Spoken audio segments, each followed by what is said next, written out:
అత్తయ్య గారికి ఏమీ కాదు మాధవ్, నువ్వు బాధపడకు. చూసుకోవడానికి మనం ఇంతమంది ఉన్నాం కదా, అత్తయ్య గారికి ఏమవుతుంది? మనం తప్పు చేసామేమో అనిపిస్తుంది భూమి. ఏ విషయంలో మాధవ్? సుహాసిని ఎవరో తెలిసిన తర్వాత మనం అన్నయ్యతో డైరెక్ట్గా చెప్పుండాల్సింది. లేదా నేనే సుహాసినికి రాఘవన్నయ్య మా అన్నయ్య అని చెప్పకుండా ఉండాల్సింది. అప్పుడు ఏ సమస్య ఉండేది కాదేమో. ఏం మాట్లాడుతున్నావు మాధవ్? అవును భూమి, ఇప్పుడు మనం చేసిన పని వల్లే కదా ఈ ఇంట్లో ఇన్ని గొడవలు మనస్పర్ధలు వస్తున్నాయి. అసలు సుహాసినే మన ఇంటికి రాకుండా ఉండుంటే ఈ సమస్యలేవి వచ్చుండేవి కాదు కదా. ఇప్పుడు ఇదంతా జరుగుండేది కాదు కదా. అంటే ఏంటి మాధవ్?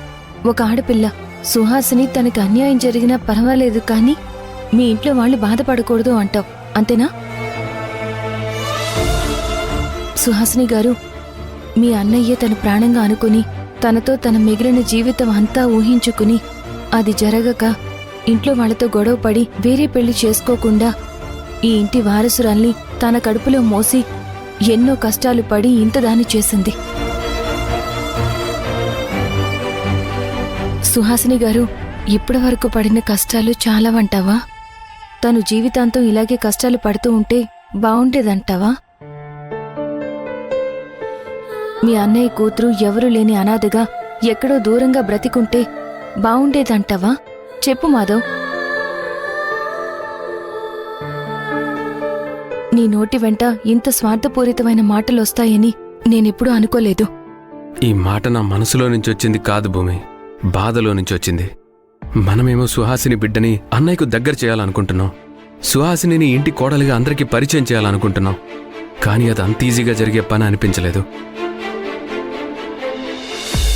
అందుకే మనం సుహాసిని ప్రియదర్శినిగా మార్చి ఈ ఇంటికి తీసుకొచ్చి అన్నయ్య ఎన్నిసార్లు అడిగినా తను నువ్వు ప్రేమించిన సుహాసిని కాదని చెప్తూ వచ్చాం. మనం అన్నయ్య సుహాసిని పాప కలిసి ఉండాలని కోరుకుంటూ ఉంటే అమ్మ మాత్రం అన్నయ్యతో అలేఖ్యని కలపాలనుకుంటుంది.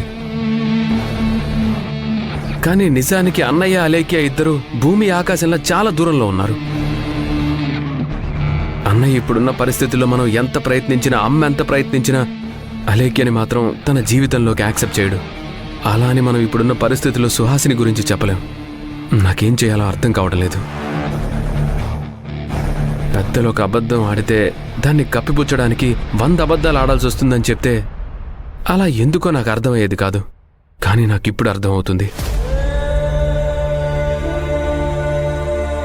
చూడు మాధవ్, జరిగిందేదో జరిగిపోయింది. జరిగిపోయిన దాని గురించి మనం ఆలోచించకూడదు. జరగాల్సిన దాని గురించే మనం ఆలోచించాలి. తప్పో ఒప్పో కానీ ఒక మేలైతే జరిగింది. పాప ఇంట్లో అందరికీ మెల్లగా దగ్గరవుతోంది. సుహాసిని గారు కూడా అలేఖ్యకి తప్ప అందరికీ నచ్చారు. నువ్వన్నట్లు రాఘవ బావ ఆనందంగా ఉంటే అత్తయ్య మావయ్య వాళ్ళు ఆనందంగా ఉంటారు. ఈ ఇంట్లో మనశ్శాంతి ఉంటుంది. రాఘవ బావ ఎప్పుడు ఆనందంగా ఉంటారు? తను ప్రేమించిన సుహాసిని తన కళ్ళ ముందుకు తిరిగి వచ్చినప్పుడు. తను జీవితం పంచుకోవాలి అనుకున్న సుహాసినితో తన జీవితాన్ని పంచుకున్నప్పుడు. తననెప్పుడు అపార్థం చేసుకుంటూ ఇంట్లో అందర్నీ బాధ పెడుతున్న అలేఖ్యకి దూరంగా ఉన్నప్పుడు. ఇదంతా త్వరలో సుహాసిని వల్ల జరుగుతుందేమో ఎవరికి తెలుసు? అది నువ్వు అనుకున్నంత ఈజీ కాదు భూమి. ఇప్పటి వరకు మనం అనుకున్నది ఏదీ ఈజీ కాదు. అన్నీ కష్టంగానే ఒక్కొక్కటిగా మనం చక్కబెట్టుకుంటూ వచ్చాం. ఇది కూడా అలాగే మాధవ్. కాలమే అన్ని ప్రశ్నలకి సమాధానం చెప్తుంది. ఇప్పుడైతే దీని గురించి నువ్వెక్కువగా ఆలోచించకు. పడుకో. భూమి, నీ ఒడిలో పడుకోవచ్చా?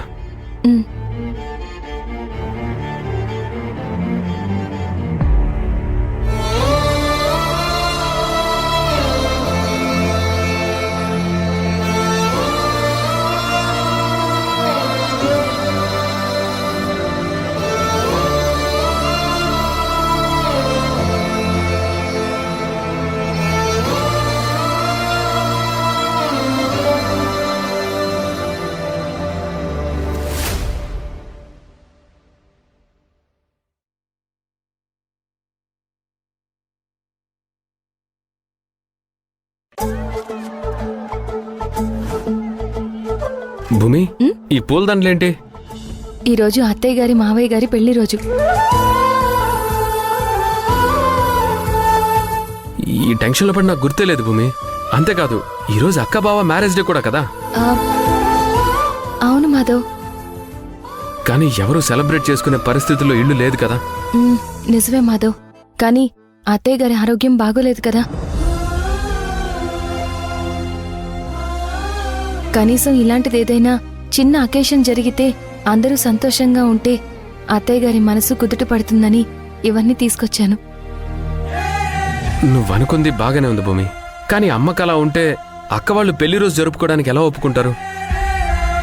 లేదు మాధవ్, అత్తయ్య గారి కోసం ఖచ్చితంగా సెలబ్రేట్ చేసుకోవాలని వదన్ని కూడా మనమే ఒప్పించాలి. భూమి చెప్పింది కరెక్టే మాధవ్.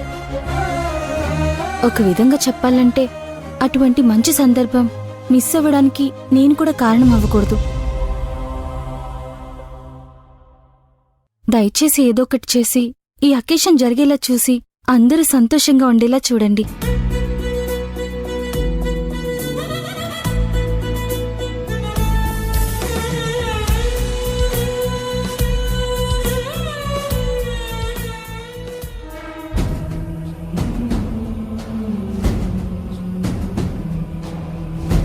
అక్క బావా, మీ ఇద్దరిది ఈరోజు పెళ్లి రోజు కదా. Happy anniversary.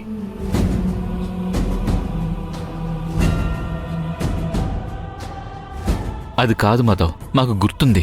కానీ అత్తయ్యకి బాగోలేనప్పుడు ఇలా సెలబ్రేట్ చేసుకుంటే బాగోదు కదా అని. అదేంటి బావా అలా అంటారు? మనందరం సంతోషంగా ఉంటే అది చూసి అమ్మ సంతోషంగా ఉంటుంది. కాబట్టి ఇవాళ వాళ్ళని సంతోషంగా ఉంచాల్సిన బాధ్యత మందే. నేను వెళ్ళి మాట్లాడతాను. మీరేం కంగారు పడకుండా కిందకు వచ్చేయండి. భూమి పద.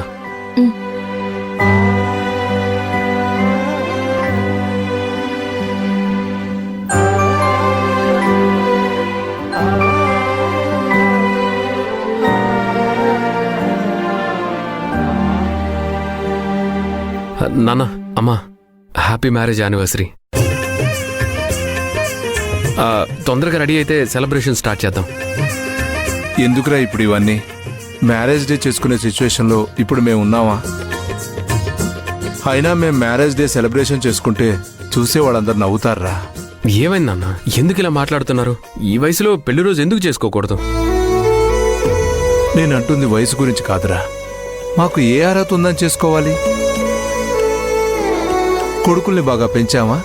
ఇంట్లో సమస్య లేకుండా సరిదిద్దామా?